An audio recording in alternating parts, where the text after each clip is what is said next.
Et ce combat, il va continuer. Quand un journaliste, Frédéric Aziza, se voit insulté, calomnié, sali sur Internet par celui, M. Soral notamment, qui a inspiré l'extrême droite, qui trouve de bien curieuses liaisons avec d'autres, je pense à Dieudonné. Cela veut bien dire que le combat n'est pas terminé et que nous allons le poursuivre parce qu'il en va de la République, de la liberté de la presse et de la démocratie. Comment ça va? Ça va bien? Ouais. Une belle image. Belle image de la ville d'Evry. On me met quelques blancs. Non, quelques blancs, quelques white, quelques blancos. Alors Manuel Valls, on voit dans ce reportage que vous n'êtes pas toujours politiquement correct et à la fin vous ne l'êtes carrément pas. Quand vous dites qu'il n'y a pas assez de blancs, ça donne une mauvaise image de la ville. Oui, parce que évidemment avec les stands qu'il y avait là, le sentiment que la ville tout à coup, ça n'est que cela. Voilà. Je trouve que ça étonnant qu'on vienne me reprocher d'avoir choqué des gens. Ah oui, c'est mon métier. Un humoriste, il choque, il dérange. Alors évidemment, je ne veux pas manquer de respect à cette personne, mais je trouve qu'elle est centrée sur elle-même, qu'elle ne réfléchit pas à ce qu'elle raconte. Moi, je suis choqué. J'ai grandi avec des sketchs sur les Noirs où le mec se grattait sous les aisselles en disant c'est pas des narines, ce sont mes lunettes.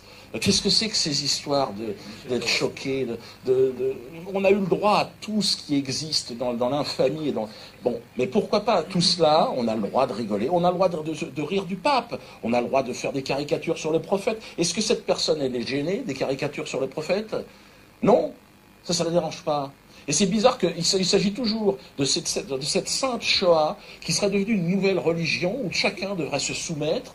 Non, madame, je n'ai pas à me soumettre à vos histoires de Shoah. C'est chacun ses histoires. Je respecte votre souffrance dans la mesure où ça n'empiète pas sur ma liberté d'expression. Et quelque part, je m'en fous complètement de choquer. Ça vient de la rue. Ça vient de la rue. Ça vient de la rue. Ça vient de la rue.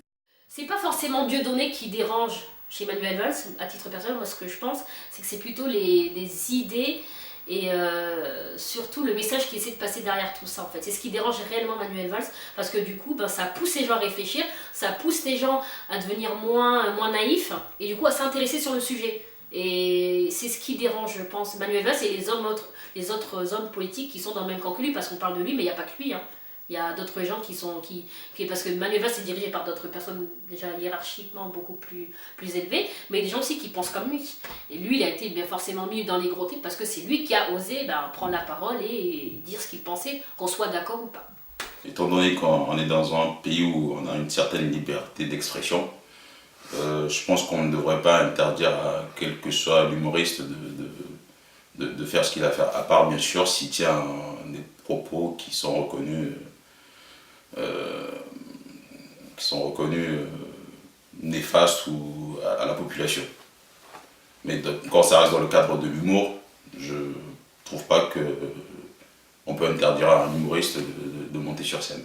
Je pense qu'il s'attaque vraiment à une élite et cette élite-là, malheureusement, elle est trop haute, du moins elle est partout, elle est omniprésente, que ce soit dans les médias, que ce soit un petit peu partout, donc du coup, forcément, il prend cher, quoi. Il prend cher et on essaie de le boycotter dans tous les sens, mais malheureusement, du moins heureusement, les gens de la rue ne l'entendent pas de la même façon et vont à ces spectacles, achètent ses DVD, le regardent sur internet, donc du coup, je pense qu'il faut mettre de l'eau dans son vin, quoi. Mais c'est jamais vu, on n'a jamais vu ça. Et c'est pour ça que les Allemands, les Belges et certains, les Américains sont mis à rigoler. Ils disent, oh, putain, qu'est-ce qui se passe là-bas dans ce pays? Et on n'a jamais vu ça, le Conseil d'État. Même le Conseil d'État, même à se mêler à des trucs comme ça, c'est grave. Même le Conseil d'État, même, il est vendu. Mais moi, je crois en France, il n'y a plus de justice, hein, parce que le Conseil d'État, s'il a osé dire non, en plus, il s'est réuni dans des conditions non appropriées, hein, un peu, moi je veux dire, des conditions. Moi je veux dire, limite c'est des conditions un peu mafieuses, hein, il faut le dire, le commissaire. Voilà, ça veut dire quoi? Ça veut dire que en fait, même le Conseil d'État et même tout ce qui est justice, ça n'existe plus en France en fait. Hein. Donc voilà, on se pose des questions en fait, si c'est vraiment un citoyen capable de se faire défendre en France comme il faut par la justice, s'il peut encore faire confiance à la justice, vu ce qui s'est passé. Manifestement, les blagues qu'il fait sur les juifs, ça passe mal. Et à titre personnel, je ne vois pas pourquoi, parce que tout le monde en rit, et malheureusement, ça dérange de certains. Et ayant vu ces sketchs, je trouve pas qu'ils tiennent des propos à connotation raciste ou antisémite. Certes, c'est des blagues sur ce qui s'est passé sur les Juifs, c'est triste, mais bon, il y a des blagues sur les Noirs, il y a eu l'esclavage, il y a des blagues sur les Indiens, il y a les Amérindiens qui sont morts, il y a des millions. Voilà, il y a des blagues sur les Chinois, les Asiatiques, les bouddhistes qui meurent actuellement, personne n'en parle. Voilà, c'est des sujets d'actualité dont ils parlent, mais en faisant des sketchs avec. Certes, je suis d'accord que ça peut blesser des personnes, il y a toujours, quel que soit l'humour, il y a des personnes qui le prennent bien et des personnes qui le prennent mal. Mais de là à l'interdire d'exercer par rapport à ces blagues sur les Juifs, je pense que c'est un peu exagéré quand même. Je ne vais pas parler de complot, parce qu'on va nous dire qu'après on est parano. Voilà. On va dire qu'il y a une mainmise en fait, voilà, sur l'État français. Donc ça c'est une grosse connerie, que les politiciens tels que Valls interviennent sur le cas de Dieudonné, car c'est une grosse stupidité quoi. Je sais pas, le chômage par exemple, c'est quelque chose de bien pire, je sais pas, il y a tellement de choses qui font que je trouve que Manuel Valls n'a rien à intervenir là-dedans, les politiciens n'ont rien à faire dans ce genre de... sur ce cas de Dieudonné, tout comme un peu le cas de Farid. Comment il s'appelle celui qui a jeté le chat là? Tu sais, il y a un mec sur internet, il a pris un chat, il a jeté en l'air, il a éclaté.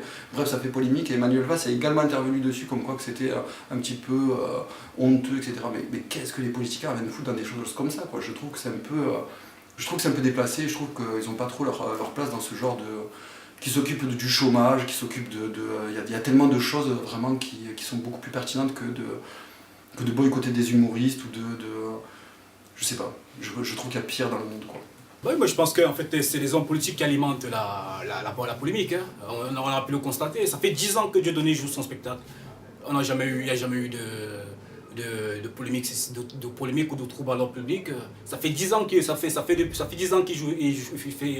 des spectacles dans ce style. Et ça faisait 6 mois que le spectacle Le Mur qu'il jouait à la Mode d'Or. Seulement qu'elle a voulu commencer sa tournée dans toute la France. Et là, comme par hasard, il y a eu un réveil. Moi, je suis ni pro Dieudonné, ni pro Manuel Valls, mais je suis juste... j'essaie d'être quelqu'un... d'être juste, du moins le plus possible. Et il faudrait vraiment à ce moment-là prendre en compte les réels problèmes. Et c'est le problème en France, c'est plus ça va et plus ils essaient de nous... comment dire ça? Ils essaient de nous détourner de nos préoccupations essentielles. Il me faut rigoler quand ils parlaient de devoirs. En fait, les devoirs, en fait, c'est quand ça les arrange, en fait, les devoirs. On devoir de quoi en fait? On parle d'antisémitisme, tous les jours il y a des gens qui vivent le racisme. Hein.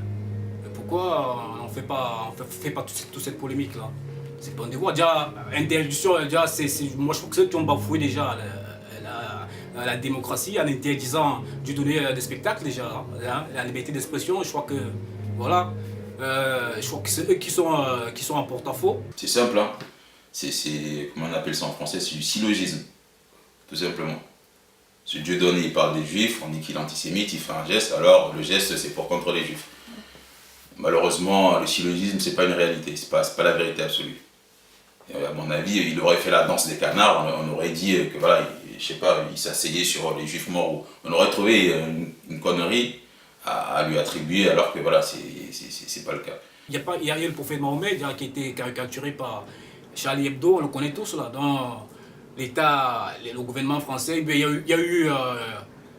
eu des musulmans qui se sont voltés, qui se sont fait entendre, mais bon, le gouvernement n'a pas pris part, ils s'en foutaient, ils ont dit que c'était pas un truc majeur, ils ont laissé tomber. Il y a aussi ce sketch là sur le Rwanda, hein, qu'ils ont fait sur Canal+, là, sur le massacre du Rwanda, je sais pas combien de millions de morts là. Un sketch rigolo sur Canal+. Pareil, écoutez, c'est normal, hein, c'est les Rwandais, ben c'est pas grave, et s'ils sont morts, s'ils sont des millions, ben c'est pas grave, on a fait un sketch dessus, et les gens ont rigolé, ce Canal+, normal, écoutez, c'est normal. À mon avis, la quenelle, c'est aucunement un geste antisémite. C'est des conneries. Dire que c'est comment ils appellent ça, le truc d'Hitler inversé ou je sais pas quoi là, chacun a son interprétation. En gros, le problème de la quenelle, c'est qu'eux ils ont interprété ça, Et chacun, le peuple français, même visiblement vous l'avez dit, les Américains, ils ont leur interprétation de la quenelle. Et malheureusement en France, vu que les médias, on sait à qui ils appartiennent, ils font véhiculer les infos qu'ils veulent. Mais à mon avis, la quenelle, c'est juste, c'est juste un geste de mécontentement. Je pense qu'au fond, vraiment, tout ça, c'est une belle connerie, quoi. C'est une putain de belle connerie et on nous a bien niqué, quoi. Ils continueront toujours à maîtriser malheureusement le monde, quoi. Au niveau économique, au niveau social, au niveau des médias, ils ont le monopole et ils le font comprendre, ils le font savoir justement. Et voilà, quoi, je pense que tout ça va changer, quoi. Ça peut pas durer, quoi. Ça peut pas durer.